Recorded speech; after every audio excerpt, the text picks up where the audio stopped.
അപ്പോൾ നമ്മൾ വീണ്ടും വന്നിട്ടുണ്ട്. ഇന്ന് നല്ലൊരു ഫ്രൈഡ് ചിക്കൻ ബിരിയാണിയുടെ വീഡിയോ ആയിട്ടാണ് വന്നിരിക്കുന്നത്. അതിനായിട്ട് ഇതേ ഒരു പാത്രം വെച്ചിട്ടുണ്ട്. അതിലേക്ക് കറിവേപ്പില, ഗ്രാമ്പൂ, ഏലയ്ക്ക, നമ്മുടെ ഗ്രാമ്പൂവിൻ്റെ ഇലയില്ലേ അതും 2 ലീഫ് ഇട്ടിട്ടുണ്ട്. ഇനി നമുക്ക് ചിക്കൻ മാരിനേറ്റ് ചെയ്യാനായിട്ട് മഞ്ഞൾപ്പൊടി, ഉപ്പ്, മുളക് പൊടി, മല്ലിപ്പൊടി, ഗരം മസാലപ്പൊടി, കുരുമുളക് പൊടി ഇത്രയാണ് എടുത്തിരിക്കുന്നത്. എന്നിട്ട് നമുക്ക് ചിക്കൻ ഒന്ന് മാരിനേറ്റ് ചെയ്ത് കുറച്ച് സമയം ഒന്ന് റെസ്റ്റ് ചെയ്യാൻ വെക്കാവേ. ഈ സമയത്ത് കുറച്ച് വിനീഗർ കൂടി ആഡ് ചെയ്തിട്ടുണ്ട്. കുറച്ച് കോൺഫ്ലവറിൻ്റെ പൗഡർ കൂടിയാണ് ആഡ് ചെയ്തത്. ഇത്രയും കൂടി ചേർത്ത് നന്നായിട്ടൊന്ന് മിക്സ് ചെയ്തിട്ട് നമുക്ക് ഒരു അരമണിക്കൂർ റെസ്റ്റ് ചെയ്യാൻ വെക്കണേ. അതിനുശേഷം നമുക്കിതൊന്ന് ഫ്രൈ ചെയ്തെടുക്കണം. നമ്മുടെ ഫ്രൈഡ് ചിക്കൻ ബിരിയാണി ആയതുകൊണ്ട് തന്നെ നമുക്ക് ചിക്കൻ ഒന്ന് ഫ്രൈ ചെയ്തെടുക്കണം കേട്ടോ. ഇത് റെസ്റ്റ് ചെയ്യാൻ വെച്ചിട്ടുണ്ട്. അരമണിക്കൂർ ആയിട്ടുണ്ട്. ഇനി നമുക്കത് നന്നായിട്ടൊന്ന് ഫ്രൈ ചെയ്തെടുക്കാം.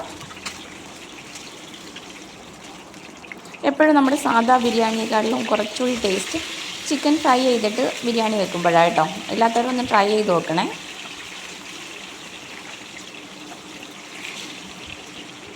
നമ്മുടെ ചിക്കനൊക്കെ ഒരു സൈഡ് നന്നായിട്ട് മുരിഞ്ഞു വന്ന സമയത്ത് നമുക്കൊന്ന് തിരിച്ചിട്ട് കൊടുക്കുക.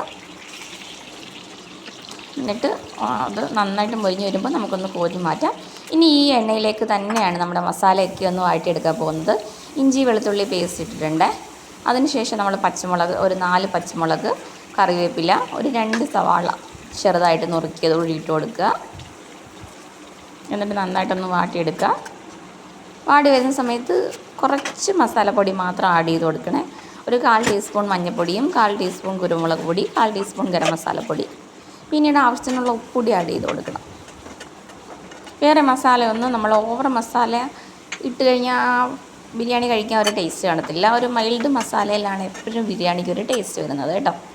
പച്ചമുളകൊക്കെ ഇട്ടതുകൊണ്ട് തന്നെ നല്ല എരിവൊക്കെ കാണും. ഇനി നമുക്ക് ലേശം പൊടികൾ ആഡ് ചെയ്ത് കൊടുക്കണേ. ഞാൻ പറഞ്ഞില്ലേ, മഞ്ഞൾപ്പൊടിയും ഗരം മസാലപ്പൊടിയും കുരുമുളക് പൊടി ഇത്രേ ആഡ് ചെയ്ത് കൊടുത്തുള്ളൂ. ഇനി നമുക്ക് പൊഴിച്ച് വെച്ച ചിക്കൻ ഇതിലേക്ക് ഇട്ട് കൊടുക്കാം. എന്നിട്ട് വീണ്ടും ഒന്ന് മൂടി വെച്ച് ഒരു 10-15 മിനിറ്റ് കഴിയുമ്പോഴത്തേക്ക് നമുക്ക് ഫ്ലെയിം ഓഫ് ചെയ്യണം കേട്ടോ. അപ്പോഴത്തേക്ക് നമ്മുടെ ഫ്രൈഡ് ചിക്കൻ ബിരിയാണിയുടെ മസാലയൊക്കെ ഏകദേശം റെഡിയായി കിട്ടുമേ. ഇനി നമ്മൾ റൈസിൻ്റെ കാര്യത്തിൽ ഒന്ന് ശ്രദ്ധിച്ചാൽ മതി. ഇനി നമുക്ക് ദമ്മിടാൻ വേണ്ടിയിട്ട് ഒരു പാത്രം എടുക്കാം. ആ പാത്രത്തിലേക്ക് കുറച്ച് ഗീ ഒന്ന് സ്പ്രെഡ് ചെയ്ത് കൊടുക്കണേ. അതിനുശേഷം നമ്മുടെ വെന്ത് വന്ന റൈസ് അതിലേക്ക് ഇട്ട് കൊടുക്കണം. എന്നിട്ട് ഇതേ ഗ്രീൻ പീസാണ്. പിന്നീട് നമ്മൾ ഫ്രൈ ചെയ്ത് വെച്ച കിസ്മിസ്, കാഷ്യൂസ് ഇതെല്ലാം ഒന്ന് വിതറി കൊടുക്കണം. ആ സമയത്ത് നമുക്ക് ആ ചിക്കൻ്റെ മിക്സ് കൂടി അതിലേക്ക് ഇട്ട് കൊടുക്കുക. എന്നിട്ട് അടുത്ത ലെയർ ചോറ് മിക്സ് ചെയ്ത് കൊടുക്കുക.